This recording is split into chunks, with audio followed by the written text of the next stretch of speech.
नमस्कार साथियों, स्वागत है आप सभी का हमारे YouTube चैनल स्मार्ट स्टडी 101 पर और मैं हूं दिव्या वर्मा। दोस्तों, आज का टॉपिक है गोंड पेंटिंग। बहुत ही महत्वपूर्ण टॉपिक है, ध्यान से पढ़िएगा। और कहीं पर कोई कंफ्यूजन हो, कोई डाउट हो तो आप हमसे टेलीग्राम चैनल पर डिस्कस कर सकते हैं। और अगर आपने अभी तक हमारे व्हाट्सएप और टेलीग्राम चैनल को ज्वाइन नहीं किया है तो तुरंत कर लीजिए, लिंक आपको वीडियो के कमेंट बॉक्स में मिल जाएगी। ठीक है। और जो विद्यार्थी इस पीडीएफ को चाहते हैं वो हमसे टेलीग्राम चैनल पर संपर्क कर लेंगे। ठीक है। तो चलिए फिर पढ़ते हैं इसे। गोंड चित्रण। एक चीज आप ध्यान कीजिए, इससे पहले की वीडियो में आपको पढ़ाया गया था वर्ली पेंटिंग। तो ध्यान रखिएगा, वर्ली पेंटिंग और गोंड पेंटिंग दोनों आपकी ट्राइबल आर्ट है, यानी जनजाति कला है, जनजातियों के द्वारा बनाई जाती है।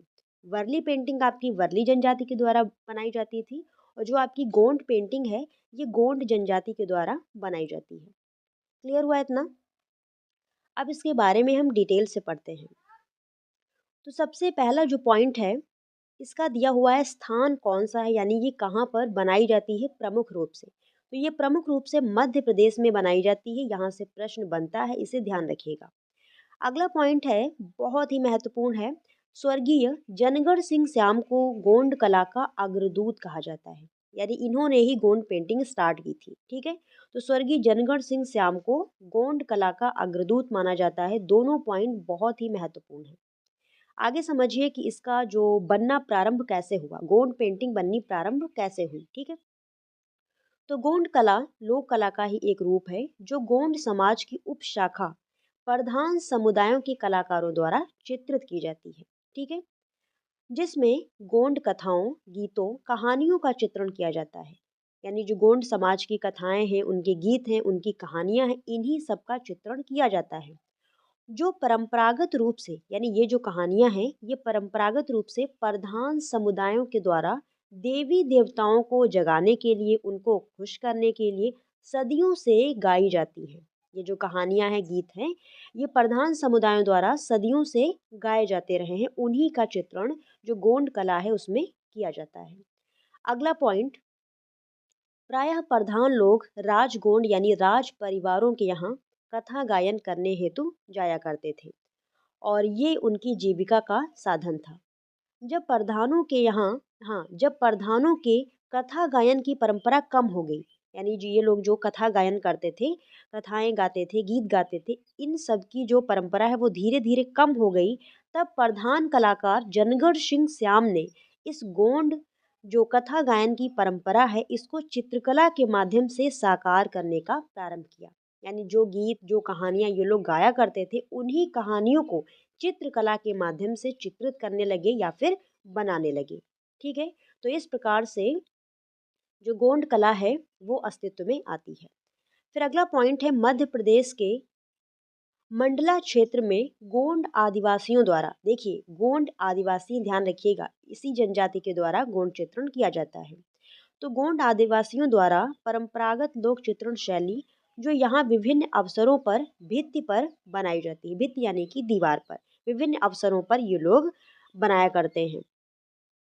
गोंड शब्द कोंड शब्द से आया है, ध्यान रखिए, जो गोंड शब्द है वो कोंड शब्द से आया है और इसका अर्थ होता है हरे पहाड़। तो ये भी आप ध्यान रखिएगा कि जो गोंड शब्द है वो किस शब्द से बना है और इसका अर्थ क्या होता है।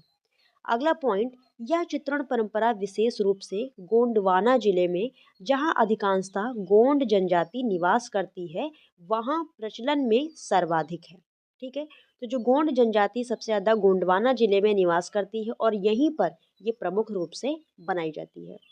फिर नेक्स्ट पॉइंट है, यहाँ के निवासी इस कला के माध्यम से अपनी आस्था को व्यक्त करते हैं तथा चित्रों के द्वारा घर की भित्तियों को या फिर घर की दीवारों को सजाते हैं।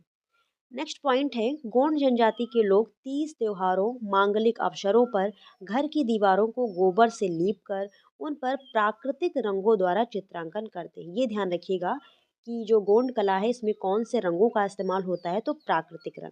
और ठीक है, यहाँ पर एक तस्वीर दी हुई है जो गोंड पेंटिंग से संबंधित है, कुछ इस प्रकार से बनाई जाती है। इससे पहले आपने मधुबनी पढ़ी थी, वो कुछ अलग तरीके से बनती थी। फिर आपने वर्ली पेंटिंग पढ़ी, वो कुछ अलग तरीके से बनती थी, और ये आपकी गोंड पेंटिंग है, ये अलग तरीके से बनती है। नेक्स्ट यहाँ पर अगला पॉइंट है, यह चित्रांकन कार्य पीढ़ी दर पीढ़ी हस्तांतरित होता रहा। ठीक है। विभिन्न टेक्सचर प्रभावों से युक्त अभिकल्पन, रंग बिरंगे चित्र अद्भुत कल्पना शक्ति के परिचायक होते हैं। इस चित्र शैली में सबसे पहले या फिर सर्वप्रथम विषयानुरूप या अवसर अनुरूप रूपाकारों का रेखांकन कर सपाट रंगों को भरकर उन पर धारियों, बिंदुओं, रेखाओं एवं ज्यामितीय रूपों द्वारा भरा जाता है।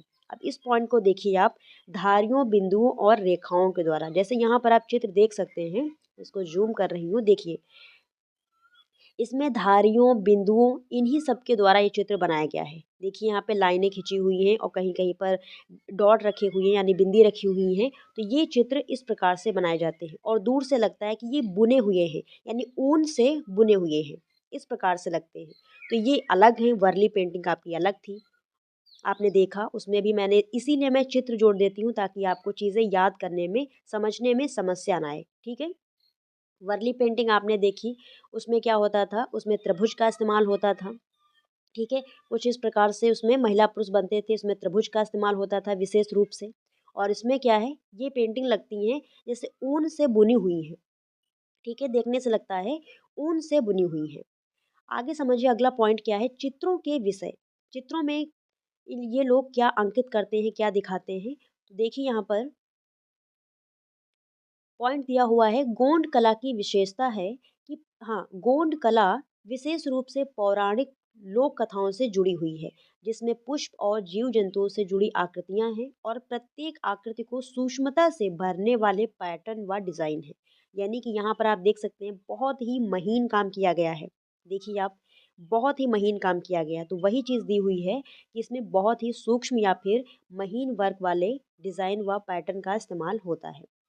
फिर अगला पॉइंट है, इन चित्रों के विषय क्या हैं, देवी देवता, स्थानीय पौराणिक कथाएं, नर्मदा कहानी। मध्य प्रदेश में नर्मदा नदी है तो उसकी भी कहानी का यहाँ पर चित्रण होता है। दैनिक दिनचर्या यानी जो डेली के कामकाज होते हैं उनको भी दिखाया गया है। और प्राकृतिक दृश्य, पशु पक्षी आदि बनाए जाते हैं।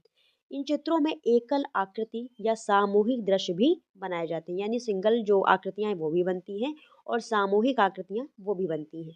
यहाँ पर आप देख सकते हैं कि एक देवी है जो कि शेर पर बैठी हुई है। ठीक है। तो ये आपका धार्मिक चित्र हो गया, धर्म से संबंधित, देवी देवताओं से संबंधित। और अगला समझिए यहाँ पर पॉइंट है, प्रयुक्त सामग्री।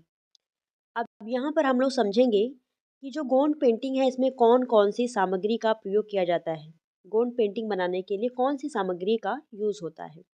तो परंपरागत रूप से गोंड कलाकार अपनी पेंटिंग को बनाने के लिए प्राकृतिक सामग्रियों का इस्तेमाल करते हैं। ठीक है, प्राकृतिक सामग्रियों का इस्तेमाल करते हैं।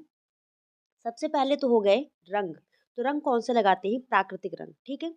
कलाकार खनिजों और पेड़ पौधों, कीड़ों से प्राप्त रंग, हाँ, कीड़ों से रंग प्राप्त करते हैं। खनिजों से, पेड़ पौधों से और कीड़ों से रंग प्राप्त करते हैं। इन प्राकृतिक रंगों को पानी या गोंद के साथ मिलाकर पेंट बनाया जाता है, जिसे सतहों पर लगाया जाता है। ठीक है, तो ये हो गए रंग जो कि प्राकृतिक रंगों का इस्तेमाल करते हैं। धरातल क्या रहता है, यानी किस पर चित्र बनते हैं।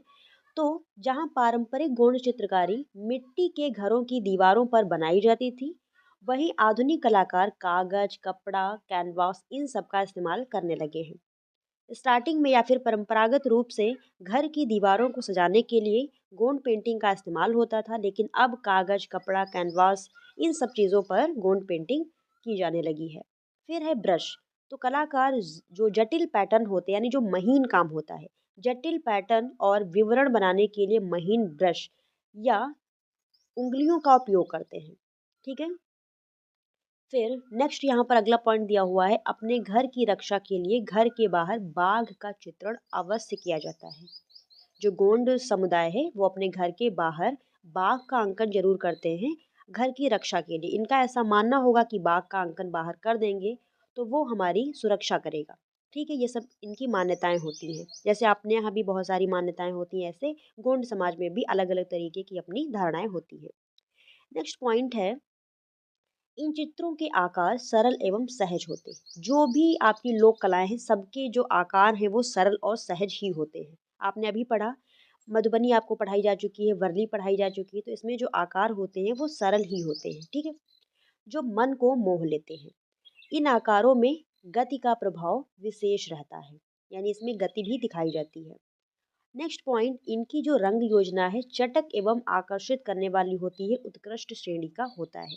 तो जो भी आपकी लोक कलाएं हैं सब में रंग जो हैं सपाट और चटक ही भरे जाते हैं। तो इस पॉइंट को आप ध्यान रखिएगा सभी लोक कलाओं में कि इसमें जो रंग है वो सपाट भरे जाते हैं, छाया प्रकाश का अंकन नहीं किया जाता है और चटक रंग ही इस्तेमाल होते हैं, यानी जो बहुत डार्क कलर होते हैं। यहाँ पर भी आप देख सकते हैं गोंड पेंटिंग का ही एक चित्र दिया हुआ है।